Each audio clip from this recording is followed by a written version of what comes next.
ജസിയ ആഷിഖ് ഇന്ന് മലയാളികൾക്ക് ഒരു നൊമ്പരമായി മാറിയിരിക്കുകയാണ്, ഒരു ഓർമ്മയായി മാറിയിരിക്കുകയാണ്. തനിക്കൊപ്പം നിഴൽ പോലെയുണ്ടായിരുന്ന ജസിയ ഇനി ഇല്ല എന്ന ആ സത്യം ആഷിഖിന് ഇപ്പോൾ ഇതുവരെയും ഉൾക്കൊള്ളാൻ കഴിഞ്ഞിട്ടില്ല. പൊട്ടിക്കരയുന്ന ആഷിഖിനെ എങ്ങനെ ആശ്വസിപ്പിക്കണമെന്നറിയാതെ വേദനിക്കുകയാണ് കുടുംബാംഗങ്ങളും സുഹൃത്തുക്കളും. വിവാഹം കഴിഞ്ഞ അന്നു മുതൽ അവൾക്കൊപ്പം ഒരു നിഴൽ പോലെ ഉണ്ടായിരുന്നു ആഷിഖ്.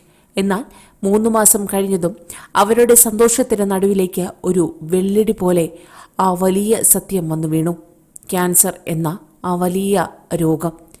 ആ രോഗം ആണെന്ന് കേട്ടപ്പോഴും ആഷിഖ് ഒരിക്കലും തളർന്നില്ല. ജസിയെ എല്ലാത്തിലും ധൈര്യം പകർന്ന് കൂടെ നിർത്തി. അവളെ ഏറ്റവും നല്ല ആശുപത്രികളിൽ കൊണ്ടുപോയി ചികിത്സിക്കുമെന്ന് ആഷിഖ് പ്രതിജ്ഞയെടുത്തു. അങ്ങനെ തന്നെ നിരവധി ആശുപത്രികളിൽ കൊണ്ടുപോയി തന്നാലാവും വിധം എല്ലാ കാര്യങ്ങളും വളരെ മനോഹരമായി ആഷിഖ് ചെയ്തു. ഒടുവിൽ മജ്ജ മാറ്റിവെക്കൽ ശസ്ത്രക്രിയ വരെ നടത്തി. അപ്പോൾ തൻ്റെ മനസ്സിൽ ഒരാശ്വാസവും അതുപോലെ തന്നെ ഒരു പ്രതീക്ഷയുമായിരുന്നു അവൾ തിരികെ ജീവിതത്തിലേക്ക് കടന്നു വന്നു എന്ന്. എന്നാൽ ആ ആശ്വാസവും ആ സന്തോഷവുമെല്ലാം വളരെ കുറച്ച് ദിവസങ്ങൾ മാത്രമേ നീണ്ടു നിന്നുള്ളൂ. വീട്ടിലെത്തിയ ഉടൻ തന്നെ ജസിയയ്ക്ക് വീണ്ടും പല വിധത്തിലുള്ള അസ്വസ്ഥതകളും ആരംഭിച്ചു. വീണ്ടും ആശുപത്രിയിലേക്ക്.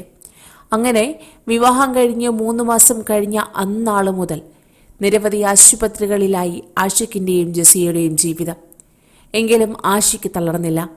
തൻ്റെ ജസിയെ എങ്ങനെയെങ്കിലും ജീവിതത്തിലേക്ക് തിരികെ കൊണ്ടുവരാമെന്ന് അദ്ദേഹം മനസ്സിൽ ഒരുപാട് സ്വപ്നങ്ങൾ കണ്ടു.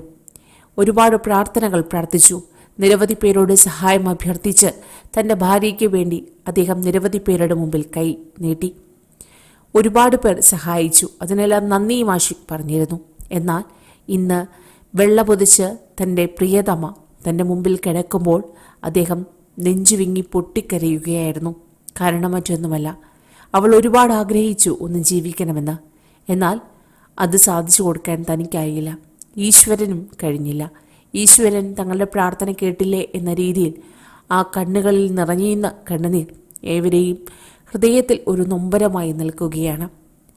അവളെ കബറടക്കുന്ന സമയത്ത് ആഷിഖ് പൊട്ടിക്കരയുന്നത് കണ്ട് നിരവധി പേർ ആശ്വസിപ്പിക്കാൻ ഓടിയെത്തിയെങ്കിലും ആഷിഖിനെ ആശ്വസിപ്പിക്കാൻ ആർക്കും കഴിഞ്ഞില്ല. കാരണം ഇത്രയും ദിവസം ജസിയ ആഷിഖിനൊപ്പം ഉണ്ടായിരുന്നു. ഇനി ജസിയ ഇല്ല. ആ സത്യം ആഷിഖ് തിരിച്ചറിഞ്ഞു. എങ്കിലും അദ്ദേഹത്തിൻ്റെ മനസ്സിന് അത് ഉൾക്കൊള്ളാൻ കഴിയുന്ന ആ ഒരു വേദനയല്ല. അത്രത്തോളം അദ്ദേഹം വളരെയധികം വേദനയിലാണ്. ഒരു വാക്കുപോലും ആരോടും ഉരിയാടുന്നില്ല. പൊട്ടിക്കരയുന്ന ആഷിഖിനെ നിരവധി പേർ വന്ന് ആശ്വസിപ്പിക്കുന്നുണ്ട്. എങ്കിലും ആ ആശ്വാസവാക്കുകൾക്ക് ആഷിഖിൽ യാതൊരു മാറ്റവും കൊണ്ടുവരാൻ കഴിയുന്നില്ല എന്നതാണ് സത്യം. ജസിയുടെ ഖബറിനരികിൽ നിന്ന് പൊട്ടിക്കരയുന്ന ആഷിഖിനെ ഏവരും ഏറെ വേദനയോടെ തന്നെയാണ് ഇന്ന് കണ്ടത്. കൂടുതൽ വാർത്തകൾക്കായി ഈ ചാനൽ സബ്സ്ക്രൈബ് ചെയ്യുക.